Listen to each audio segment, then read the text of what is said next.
Well, the Australian women's team have beaten the New Zealand women team in the ongoing T20 World Cup, which is being played in UAE. Now, Australia, they win with a margin of 60 runs, which is a big margin. And with this win, Australia is right at the top of the table with 4 points in their kitty with 2 matches. Now, this has really helped Australia push themselves up and be a very good contender to qualify for the semi-finals. But how will this impact the Indian team? Now, Indian team as of now in Group A, they're at the 4th position out of the 5 teams. Australia, as I said, with 4 points at the top.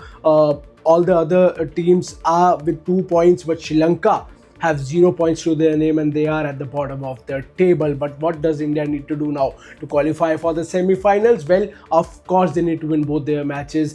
Sri Lanka against Sri Lanka today, which will be played the third match of the tournament, and then Australia on 13th of October. The mighty Australian women's team, which is arguably the best team in women's international cricket. They have a lot of trophies to their name. They are a tough side to beat, and they showed yesterday what a side they are, beating New Zealand by 60 runs, boosting their net run rate, boosting their win margin, going to the 4 points at the top of the table. As I said, India needs to win both their matches, and along with that, that won't be enough, because that won't be enough for the Indian team.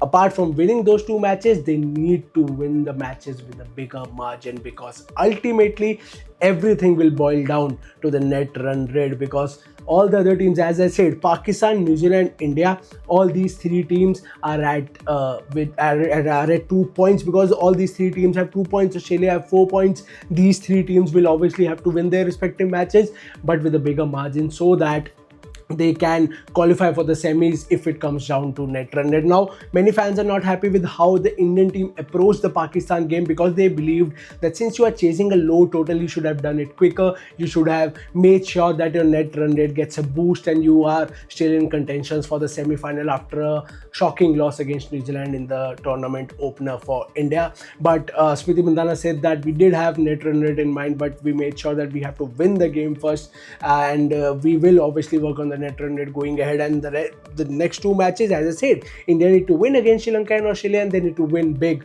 with a bigger margin, so that if it comes down to net run rate, India is in contention and they can qualify for the semi-final. So the things are getting tougher now in Group A. Australia is sitting comfortably at the top with 4 points. They just need to win 1 match and they'll be more or less qualified for the semi-finals. Whereas Pakistan, who are at the number 2 position right now, because New Zealand, even though they share the same points as Pakistan and India, they are at number 3 because their net run rate, with the loss yesterday, with the 60-run margin loss, has taken a huge hit, and they have moved down to the 3rd position while India is on the 4th position. So it's getting interesting. This is what the ICC World Cups are about. It gets interesting, it gets tough. Everything boils down to the net run rate. So we'll have to wait and see what does India do now. They play Sri Lanka today and they play Australia on 13th of October. And hopefully for the Indian fans, they'll be hoping that India win both their matches with good matches and they go on to play the semi-finals in UAE.